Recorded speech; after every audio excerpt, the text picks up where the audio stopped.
primeiro parágrafo, pecado e punição, o título, como já dissemos, estamos repetindo, e inicia-se da seguinte maneira. Jesus havia terminado uma de suas pregações na praça pública, quando percebeu que a multidão se movimentava em alvoroço. Alguns populares mais exaltados prorrompiam em gritos, enquanto uma mulher ofegante, cabelos desgrenhados e faces macilentas, se aproximava dele, com uma súplica de proteção ali sair dos olhos tristes. Os muitos judeus ali aglomerados excitavam o ânimo geral, reclamando o apedrejamento da pecadora na conformidade das antigas tradições. Solicitado então a se constituir juiz dos costumes do povo, o mestre exclamou com serenidade e desassombro, causando estupefação aos que ouviram: aquele que estiver sem pecado, atire a primeira pedra. Por toda a assembleia se fez sentir uma surpresa inquietante. As acusações morreram nos lábios mais exaltados. A multidão ensimesmava-se para compreender a sua própria situação. Enquanto isso, o mestre pôs-se a escrever no solo despreocupadamente. Aos poucos, o local ficara quase deserto. Apenas Jesus e alguns discípulos lá se conservavam, tendo ao lado a mulher a ocultar as faces com as mãos. Em dado instante, o mestre divino ergueu a fronte e perguntou à infeliz: mulher, onde estão os teus juízes? Observando que a pecadora lhe respondia apenas com um olhar reconhecido, onde as lágrimas aljofravam num misto de agradecimento e alegria, Jesus continuou: ninguém te condenou? Também eu não te condeno. Vai e não peques mais. A infeliz criatura retirou-se, experimentando uma sensação nova no espírito.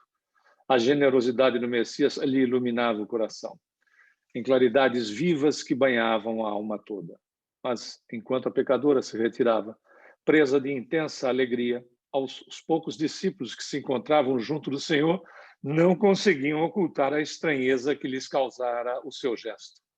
Por que não condenar a ele aquela mulher de vida censurável aos olhos de todos?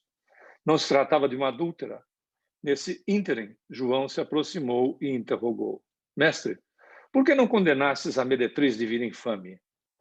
Jesus fixou no discípulo o olhar calmo e bondoso e redarguiu: quais as razões que aduzes em favor dessa condenação?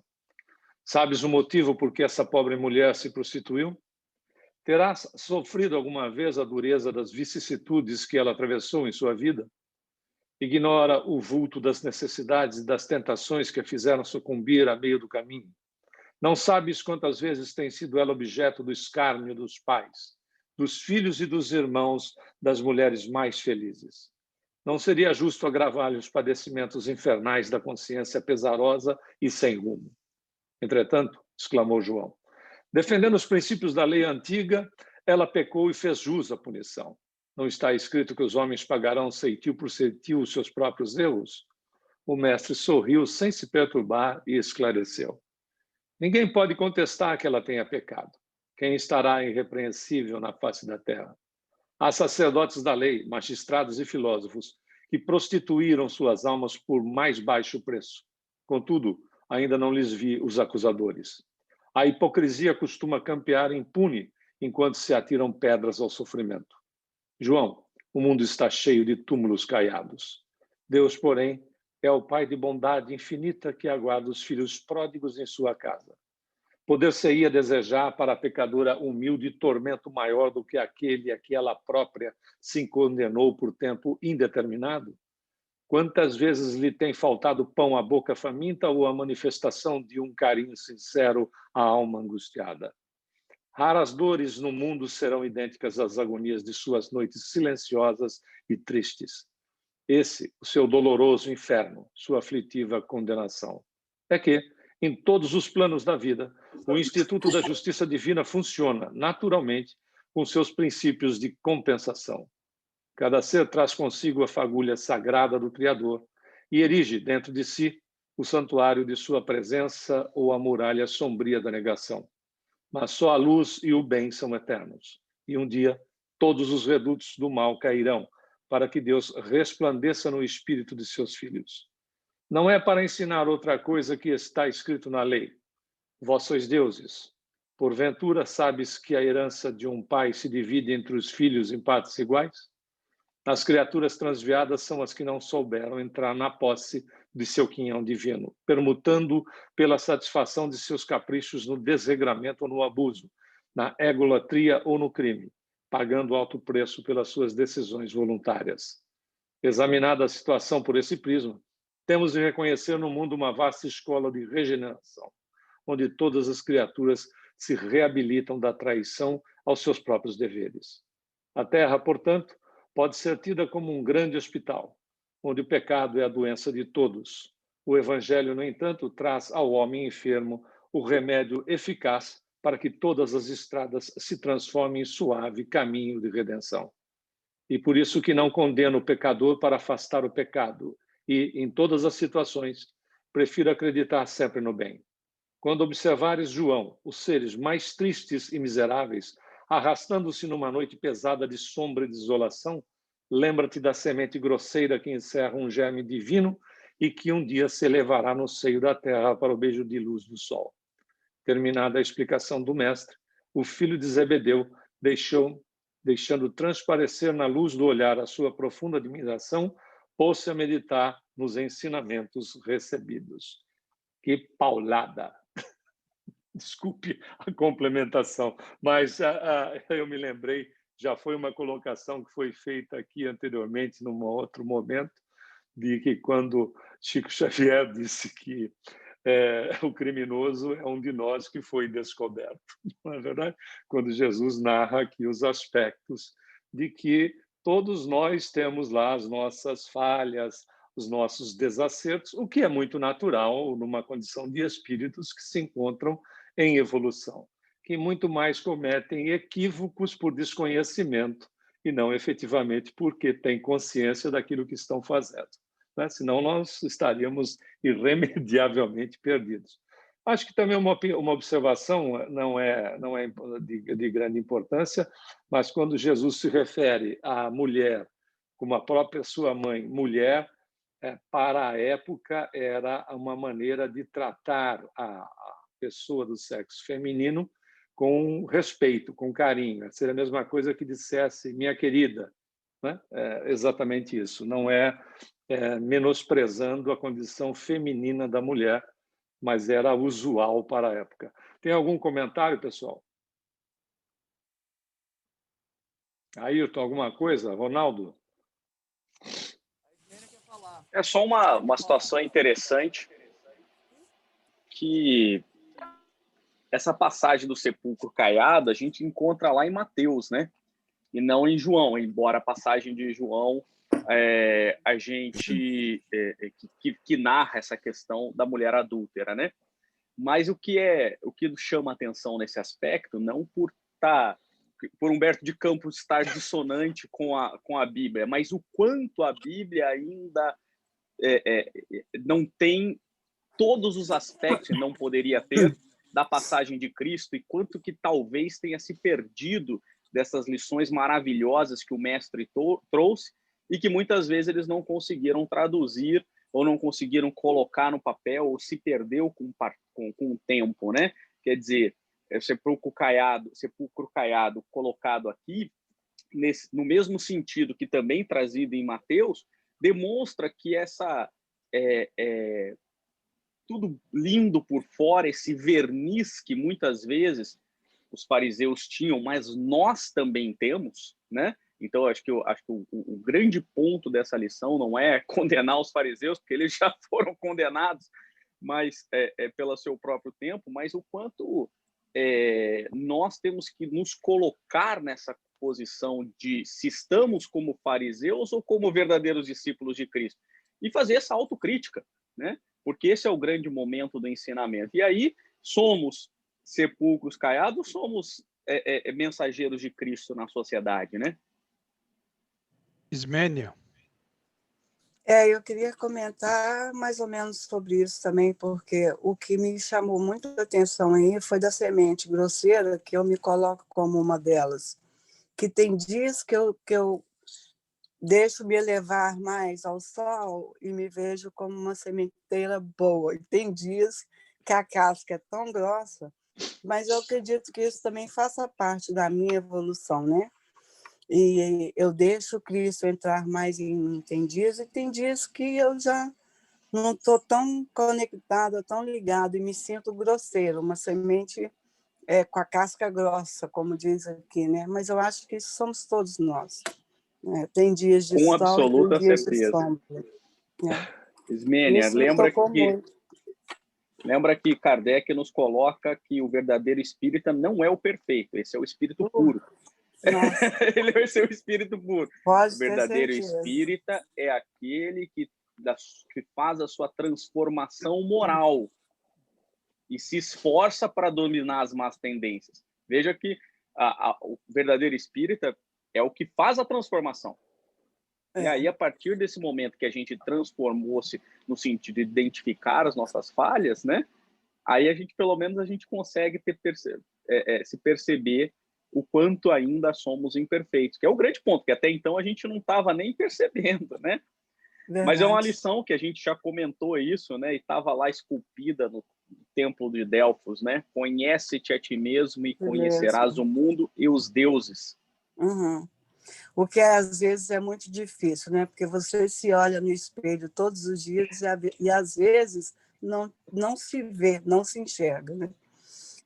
Mas isso é o dia a dia da gente, é uma lição diária mesmo, é tipo beabá, né?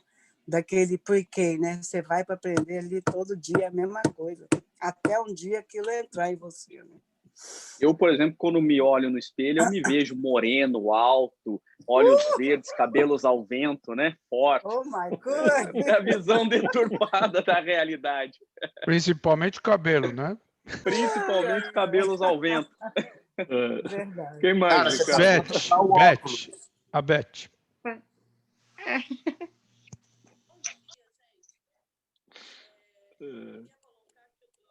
Não está dando para ouvir, Beth. Peraí. Só um pouquinho. Tem que chegar aqui perto. Só um pouquinho.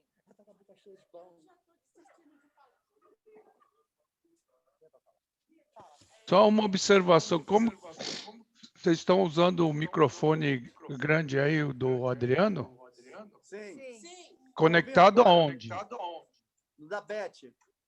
Mas é um micro? Não adianta conectar no telefone coisa que não funciona. Por isso que dá eco. Tem que estar no micro. Mas está aberto agora e está dando eco, não. Não está dando para ouvir nada. Não dá para ouvir nada. Bom, vamos aproveitar enquanto eles ajeitam o microfone. Eu achei importante as observações do Ayrton sobre as questões da Bíblia, do Novo Testamento, inclusive, etc., da Bíblia de uma maneira geral. Numa das escalas dos trabalhos que eram feitos de Evangelho aos sábados, foi me dado o capítulo 23, que é Moral Estranha. E, na época, para fazer a preparação da palestra, fui pesquisar as questões do que aconteceu em relação ao Novo Testamento, com a Bíblia, de uma forma geral. Então, imaginemos, Jesus falava em aramaico e os primeiros evangelhos foram escritos em grego em 70 anos depois do desencarne dele. O processo todo era oral, né? Passava oralmente os ensinamentos. Então, quem conta um conto aumenta um ponto, né? Como nós sabemos, depende de como a informação chega e toca valores de cada um de nós. Além de problemas de grafia, além da relação depois das traduções feitas, da interpretação dada e das lamentáveis também inserções.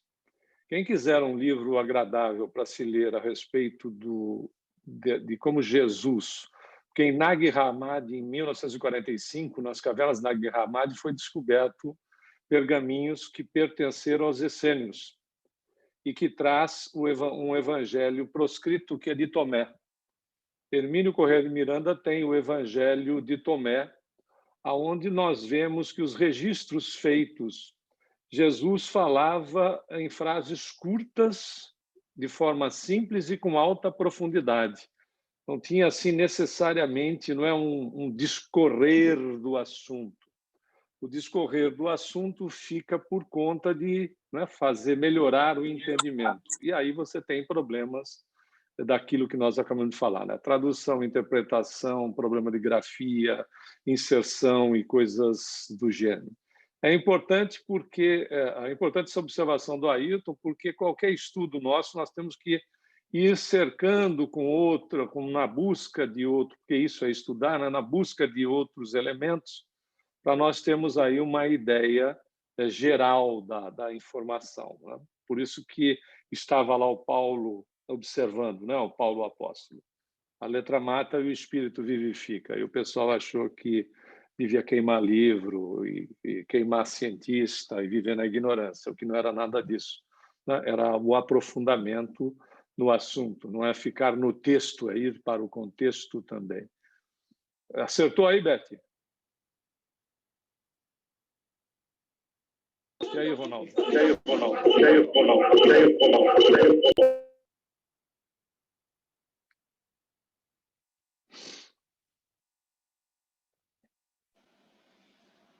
Humberto, muito bem observado, né, que a gente tem várias situações, por exemplo, com Sócrates, né? Sócrates também, que hoje sabemos que era um dos ministros.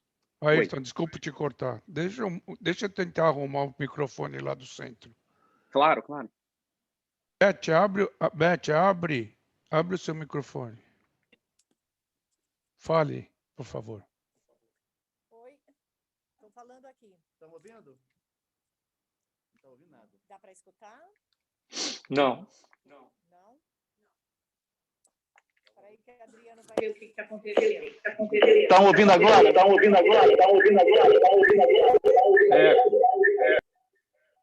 não posso abrir o meu. É porque dá certo quando liga em micro.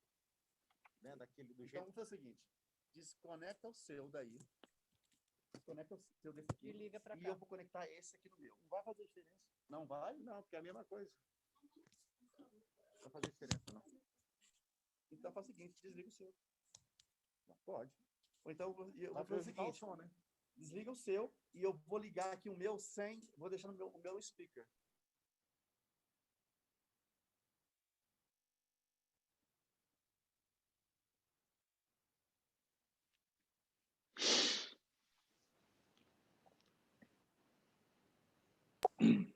Estão me ouvindo agora? Agora sim. Perfeito. Sem eco. Do Ronaldo que vai ficar ligado, então. Então, olha, o meu micro está ligado agora, não tem mais speaker, Ricardo. Pode continuar. Tá bom. A Beth não vai falar?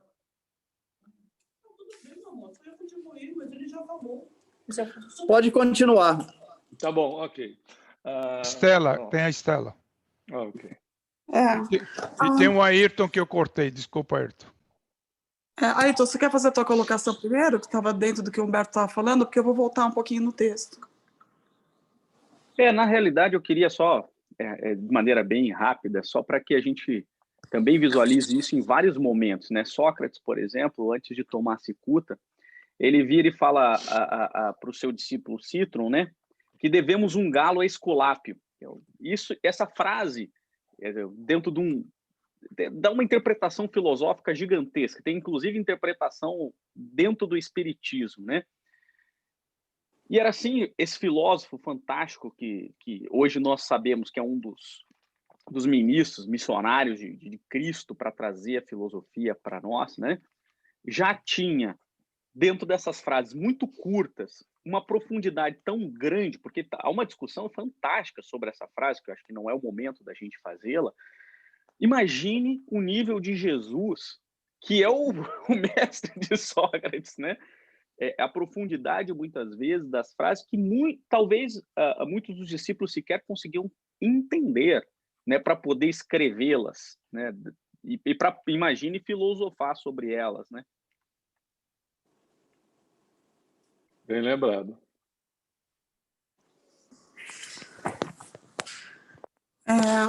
O que eu queria falar, eu queria voltar, me chamou a atenção aqui uma coisa no texto, quando, acho que foi você, Humberto, comentou, o Ayrton, sobre essa questão, né, da gente ter uma visão mais detalhada das passagens de Humberto de Campos e não somente com a Bíblia. E aí, quando a gente fala dessa passagem da mulher adúltera, a gente sempre, vou falar por mim, né? Não posso dizer por todos, mas eu fiquei pensando assim, normalmente está associado a mulher adúltera, aí tem a questão do apedrejamento, Jesus abaixa, né? Escreve na areia, levanta e fala, faz a pergunta então, quem dentro de vós não tem pecado, atire a primeira pedra. Mas voltando a ler aqui esse texto, no item 6, a primeira coisa que Jesus fala aqui me tocou profundamente, porque a primeira coisa que a colocação que ele faz, quando João pergunta para ele, né, por que ela não foi condenada, Jesus fala quais as razões que aduzes em favor dessa condenação. Sabes o motivo por que essa pobre mulher se prostituiu? Esse convite dele de, até mesmo antes de pensar nos nossos próprios pecados, mas assim, os motivos que aquela criatura teve para o jeito que ela agiu. Né? É o psicólogo Jesus, né? Como? Perdão, pode falar. Não, eu gostei, eu ouvi o final, mas eu queria ouvir de novo, pode falar. Não, eu estava falando, é o psicólogo Jesus falando, né? Exatamente. E para a gente hoje, porque eu acho que esse é um desafio grande, quando você se depara com coisas que você, até mesmo em notícias ou atitude de outras pessoas, dos casos mais graves, ou até mesmo dentro da casa da gente, quando a gente vê a atitude de uma pessoa, essa primeira questão, né, de olhar e pensar, esse convite de o que leva aquela pessoa a fazer aquilo, quais são as decisões que ela tomou para chegar àquele ponto, o que ela passou para chegar nesse ponto, e no final ele traz exatamente para a própria pessoa, que ela mesma já vai estar dentro daquele convite que é da vida, a posição que ela se coloca é já uma, entre aspas, punição para ela mesma. Então isso me tocou hoje dessa forma, com o olhar do outro. Mais alguém, Fantástico. Ricardo? É uma frase que eu... Pode falar. Uma frase que eu gosto muito, Estela, dentro desse contexto, né, que eu tento aplicar na minha vida quando eu consigo, né? Muitas vezes numa situação específica, eu às vezes não entendo o outro lado da pessoa, que é o que Jesus nos ensina, a empatia, né? Essa é a palavra que Jesus nos ensina nesse contexto, mas eu gosto muito de uma frase assim, olha, deixa eu andar com as tuas sandálias para ver onde os calos se apertam, né? Porque às vezes a gente está andando com as nossas sandálias e aí o nosso calo não está doendo naquele momento, né? Então, às vezes, andar com a sandália do próximo é bom, né? A Márcia Ribeiro quer falar. Oi, gente, bom dia. Eu só lembrei de uma coisa que eu li, acho que foi ontem ou anteontem, dizendo que quando a gente não consegue se colocar no lugar do próximo, a vida coloca a gente no lugar do próximo para aprender o que é o que ele está vivendo, né? É bem isso. É muito fácil, né? Julgar o outro sem passar por aquilo. E mesmo que a gente passe, ainda vai sentir diferente, porque a gente é o conjunto das experiências que a gente viveu. As experiências que eu vivi me fizeram quem eu sou hoje, e o outro talvez não tenha tido a mesma experiência, e vai sentir diferente, vai viver diferente. A gente não pode julgar ninguém por isso, né? Só isso. Até nós mesmos, né? Até esse convite de conosco. Às vezes a gente até se julga muito e esquece que a gente é humano e que a gente está no processo de aprendizado, né? E a gente tem que se perdoar e falar, ok, eu estou fazendo hoje o melhor que eu posso, como é que eu posso fazer amanhã para fazer melhor, né? Não adianta chorar pelo leite derramado, né? Já fez, vamos tentar melhorar para frente, né? De ir e não pecar mais, né? Exatamente. Somos no final todos inocentemente culpados, não é verdade?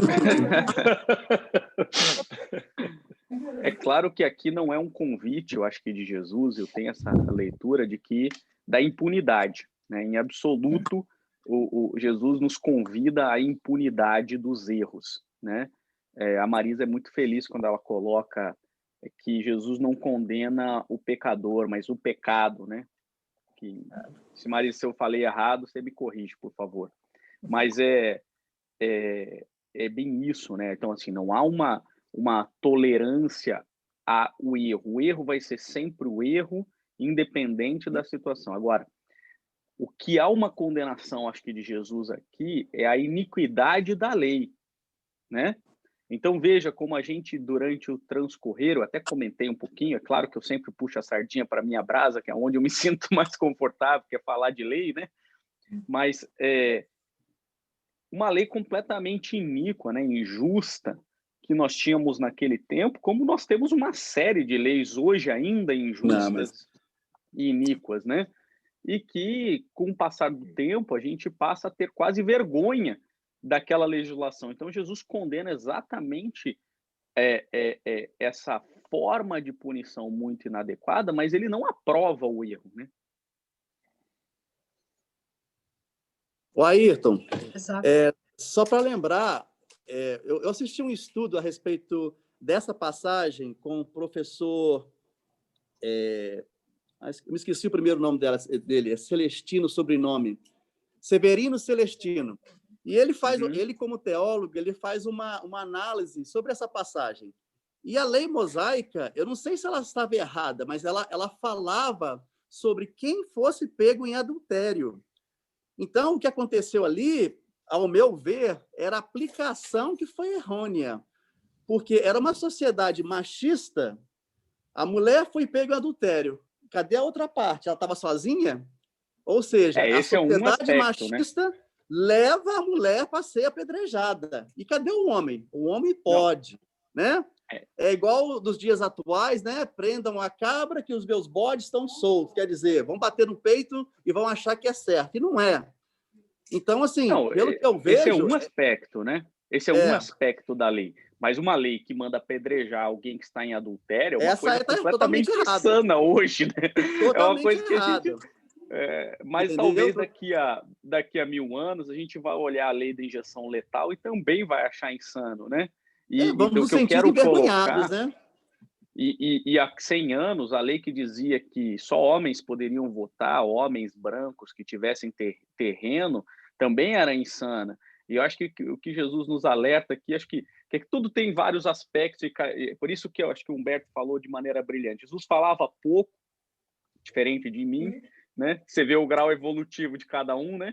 Então, ele falava pouco e com profundidade, né?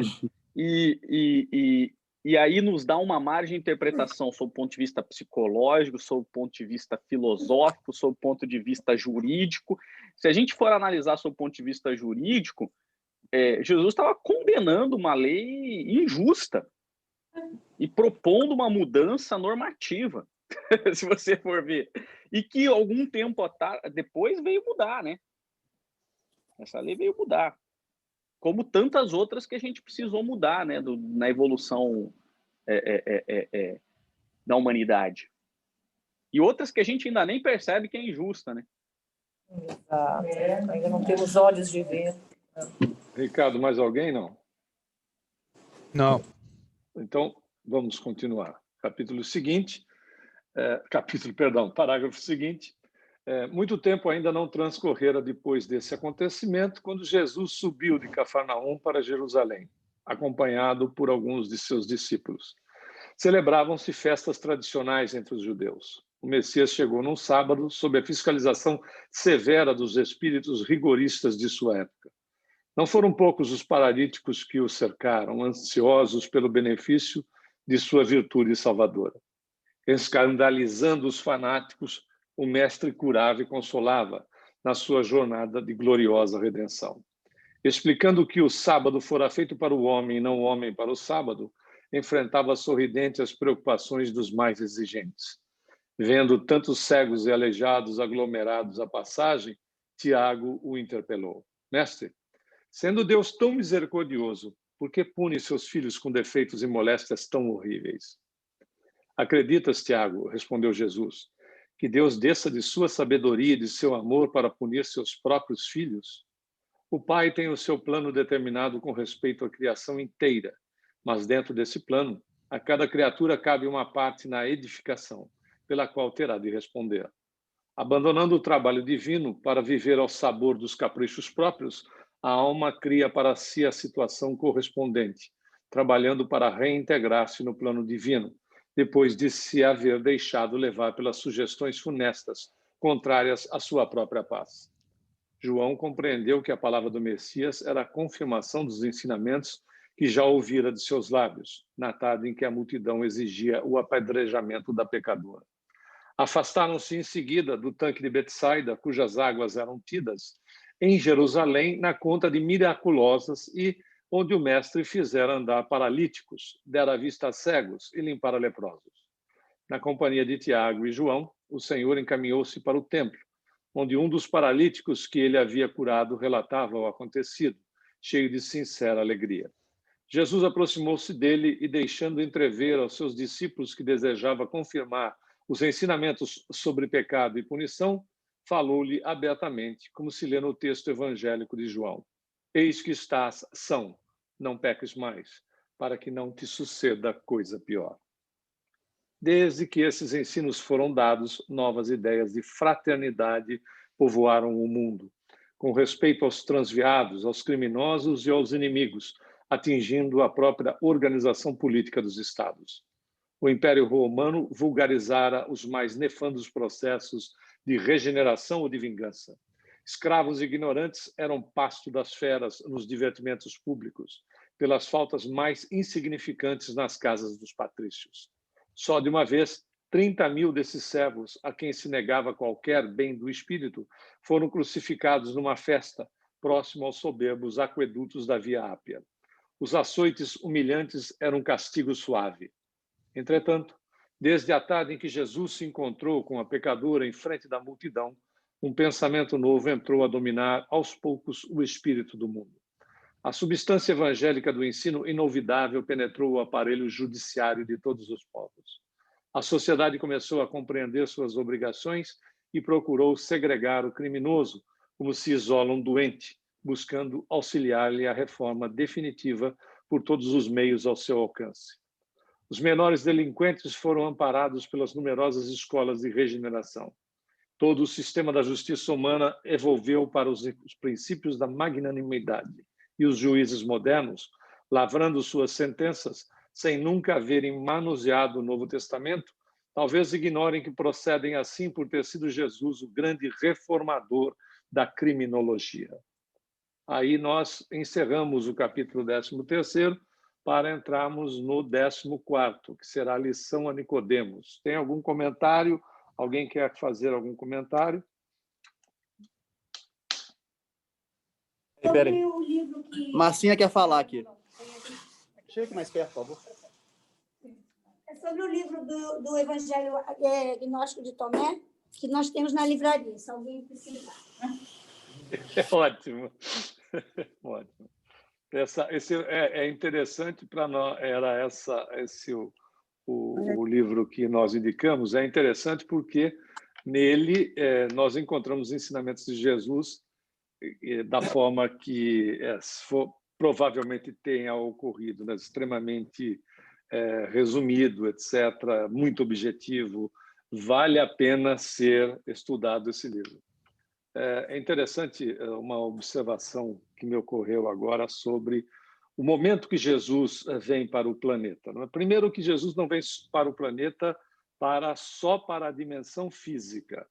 A expressão de Jesus se dá em todas as dimensões do planeta. Nós aprendemos com André Luiz que este planeta que nós vivemos, temos 7 dimensões. Estamos numa com coisa abaixo e as outras acima. Muito bem. A expressão do Cristo na vinda para o planeta não é pura e simplesmente para a crosta do planeta.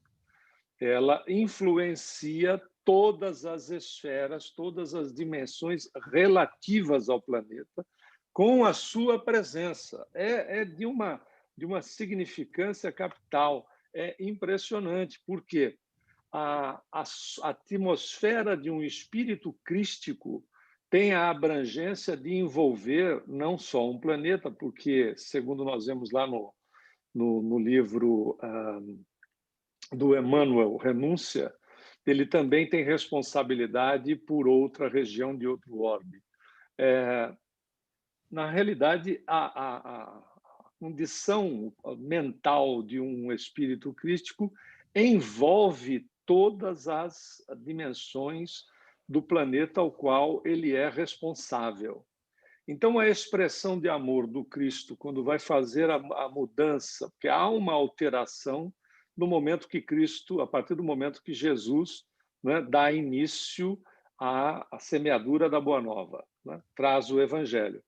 a expressão de amor do Cristo, ela é de fato renovadora, ela é de fato transformadora. Ela vai tocar todas as pessoas, né? A cada um, em determinado momento, será tocado por essa expressão de amor do Cristo, né? Onde esta relação com ele é uma relação totalmente natural e possível.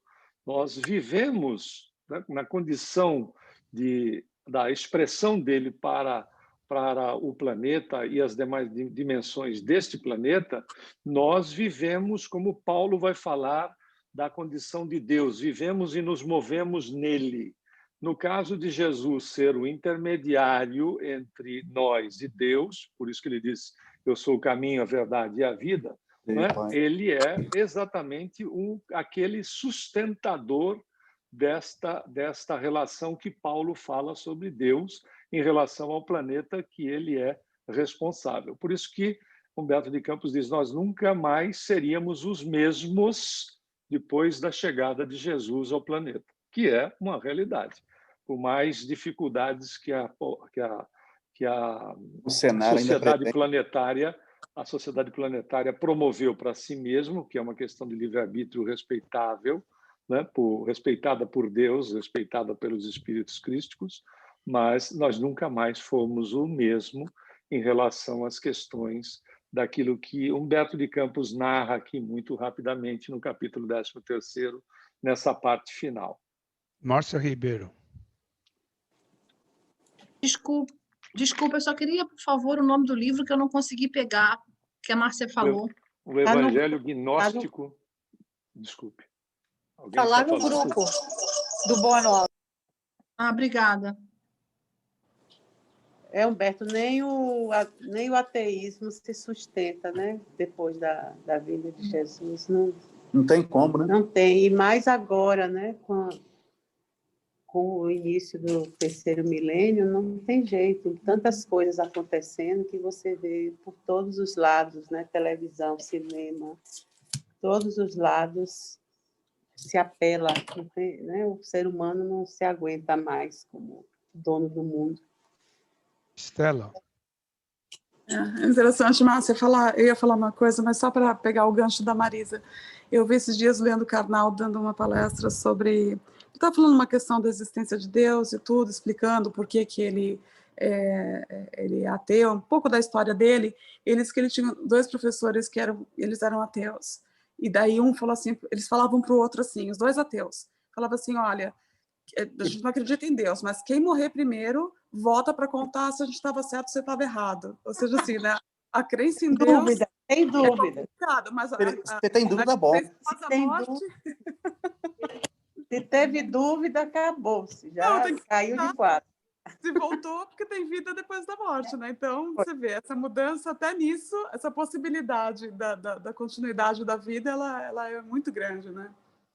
Mas o que eu queria falar aqui, eu estava lendo de novo no capítulo 13, quando Jesus fala que quando ele dá essa... Por quê, né, que as coisas... Acho que a primeira questão que desperta muitas vezes na gente é por que eu estou passando aquilo que eu estou passando, ou por que determinada pessoa está passando por que ela está passando. E é muito dessa busca assim, deles, de entender por que essas pessoas têm esses problemas. A pergunta, quem pecou? Foram eles? Foram seus pais? Essa busca já própria da humanidade de entender o porquê das coisas. E aqui ele dá primeiro, para mim, a primeira noção do livre-arbítrio e a questão do pecado como alvo, né? Quando você se distancia, onde ele fala que quando a pessoa abandona o trabalho divino para viver os próprios caprichos, ele vai atrair para si a situação correspondente e que trabalhando para reintegrar-se no plano divino, né, vai ser o mesmo processo. Então, essa questão de saber da nossa responsabilidade, daquilo que a gente está passando, e aí no finalzinho do item 15, não, do item 14, que ele fala, né, que não peques, eis que estação, não peques mais para que não te suceda coisa pior. Coisa pior. O pecado nesse sentido de, olha, a tua responsabilidade, o teu livre-arbítrio, e o pecado como esse afastamento de Deus, que a mamãe brinca, do Wi-Fi. Então, quanta coisa dentro das palavras de Jesus que Humberto de Campos traz, que abre, assim, todos os outros ensinamentos, parece que a gente vem lendo tanto, e aí você olha assim, num parágrafo, tem tanta coisa ali que faz a gente pensar que todos os outros ensinamentos, está tudo tão grandemente interligado. Me surpreende, me acho maravilhoso tudo isso. Vamos Me chamou um pouco a atenção. Desculpe, Ronaldo. Pois não.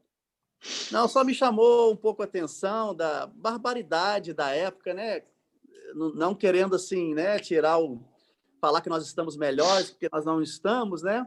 Mas quando ele menciona aqui de que 30 mil pessoas foram aí sacrificadas num dia, na matança. Então, uma assim, festa, né? Numa festa, né? Como entretenimento para a sociedade, né? Então, assim, eu aqui tentando imaginar a barbaridade, quão triste que isso é. 30 mil pessoas, né? Nós falamos aí há 2.000 anos atrás, a Terra muito menos populosa, com apenas alguns milhões de habitantes. Você imaginar uma cena dessa, né? Mas como éramos brutos. Como éramos, como ainda somos brutos, mas como éramos piores. Claro. 30 mil pessoas, né? A gente lembrando aqui que na época de Nero botava lá no seu quintal lá seres humanos como verdadeiras tochas, né, para iluminar aquela coisa toda. Então, assim, o cenário de calamidade, como deveria ser triste, meu Deus do céu. Eu fico assim, dá vontade de você chorar. Só era triste para quem já estava bonzinho, mas quem não estava achava ótimo. Ainda brigava, eu quero uma tocha dessa lá em casa. Daqui a 2.000 anos nós vamos achar uma barbaridade que nós estamos fazendo. O que estamos fazendo agora é a evolução, graças a Deus. Pois é, isso todo mundo falou aqui a mesma coisa, mas me lembrou assim, quando eu falo como estamos um pouco melhores, bem melhores, né, Marisa? Quando houve no século XIX, quando Lincoln, né, libertou os escravos, aquela coisa toda, foi uma coisa que me chamou muita atenção. Eu estava lendo um livro a esse respeito, porque Lincoln deu, né, aquela carta de alforria libertando todos os escravos, mas não deu nada para eles. Ou seja, você tirar um passarinho que está engaiolado a vida inteira e falar, olha, você está solto, vai e se vira, né?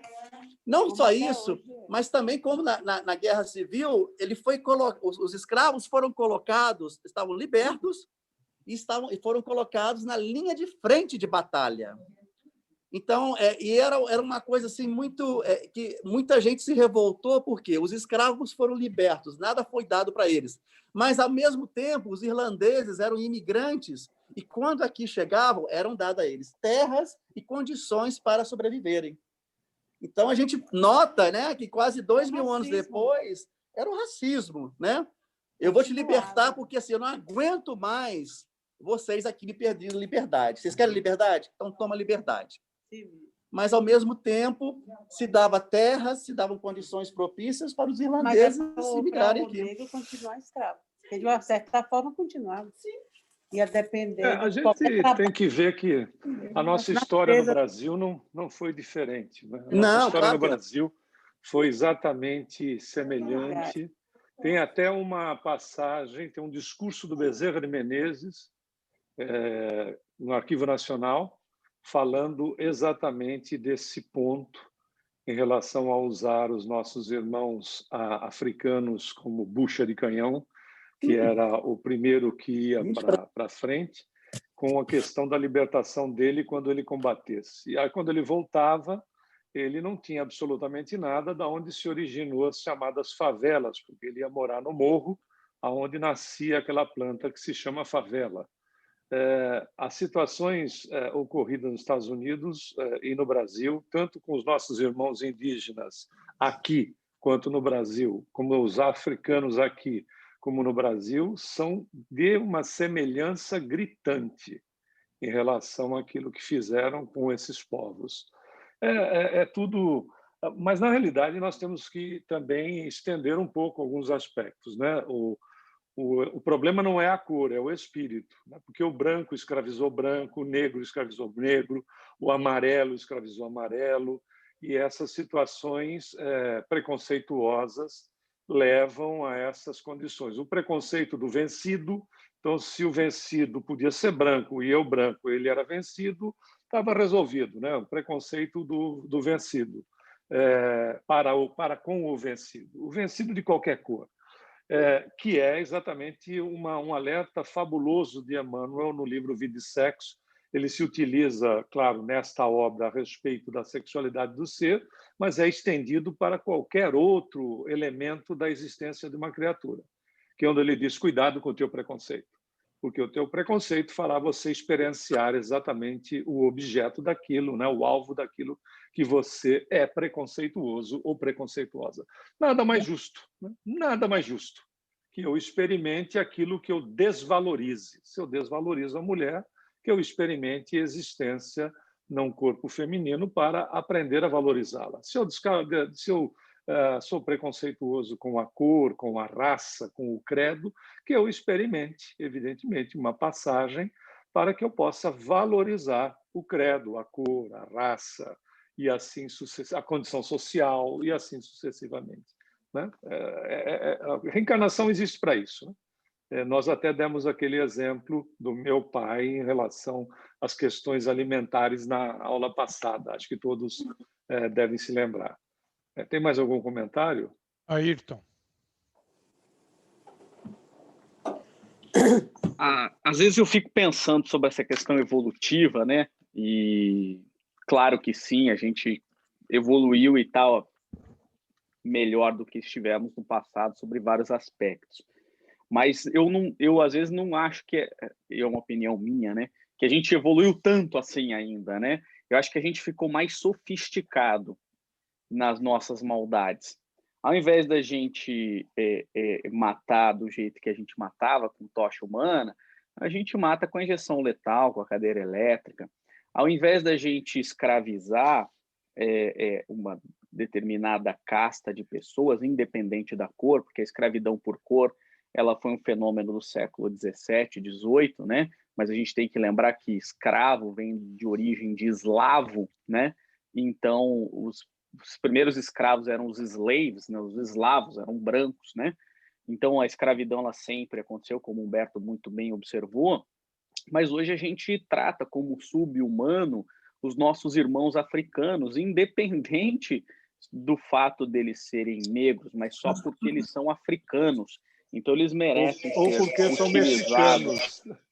Ou porque são mexicanos, ou porque eles merecem ser utilizados como cobaia humanas em medicamentos, ou a gente acha que o mexicano ele tem que cortar a nossa grama, mas ele não pode ter, não a gente, né? Estou dizendo a sociedade, mas ele não tem o direito de permanecer nos Estados Unidos ou em qualquer lugar, mas desde que ele continue cortando grama sem reclamar, não tem problema.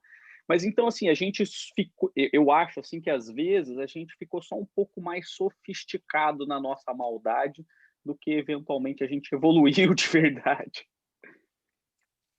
Se vocês me permitirem tomar um minutinho a mais, é interessante no livro Crônicas de Além-Túmulo uma passagem de Humberto de Campos que ele fala sobre um estagiário, um espírito estagiário de um outro planeta.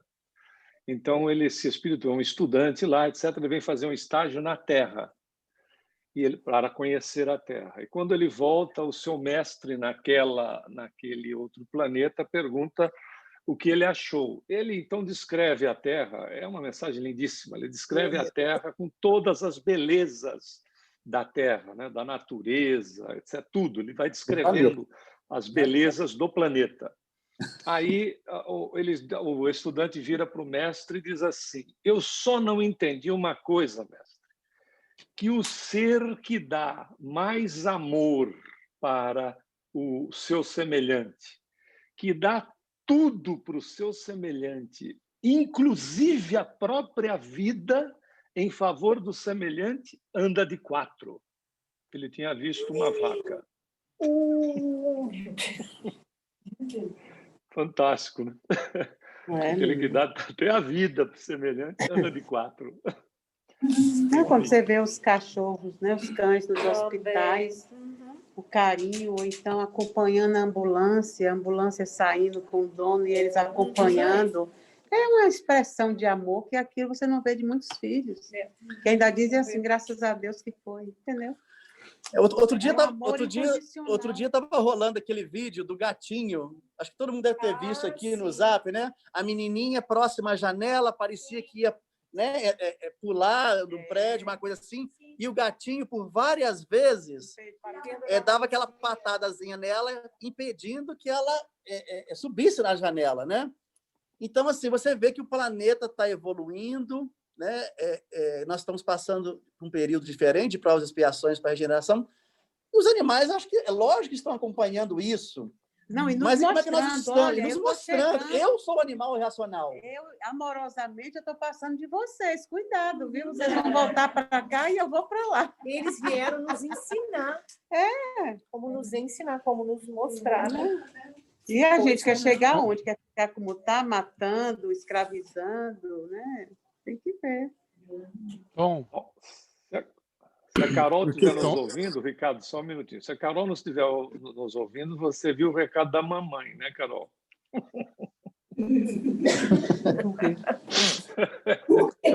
Cachorrinho, eu acho. Ah, não. então, Estela. Tom, eu não, só queria fazer um comentário. Se alguém já leu, eu não lembro exatamente. Peraí, desculpa, pode falar, Marisa. Sou eu que vou falar? Sim. Ok. Não, se alguém já leu a carta de Charles Darwin falando sobre o Brasil, alguém já chegou a ler? Sim. É muito interessante, porque naquela época ele já tinha uma visão de como o brasileiro estava tratando os escravos. E ele se refere mais ou menos ao que o Humberto falou das cartas das crônicas. É muito parecido. O Charles Darwin, eu não lembro exatamente, mas eu vou até procurar para ler de novo, mas ele comenta como que parece que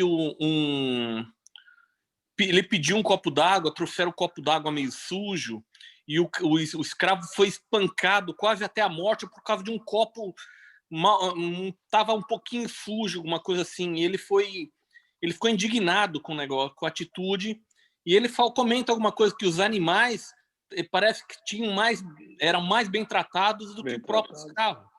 Né? Ele fez uma coisa assim, eu vou procurar, depois eu comento com vocês. Mas quem puder dar uma olhada, falando, é uma coisa assim, carta de Charles Darwin comenta, ele morou 3, 4 anos no Brasil. Quem quiser também, pode falar. Desculpa, então, só uma coisa que eu queria avisar. Eu li essa carta assim, e o menino, que era o escravo, tinha 12 anos. Eu não lembro, faz muito tempo que eu li isso, mas ficou meio marcado na minha coisa. Eu vou ler de novo. É interessante. 12 anos, é isso. Vale a pena ler a carta, independente de tudo. É uma carta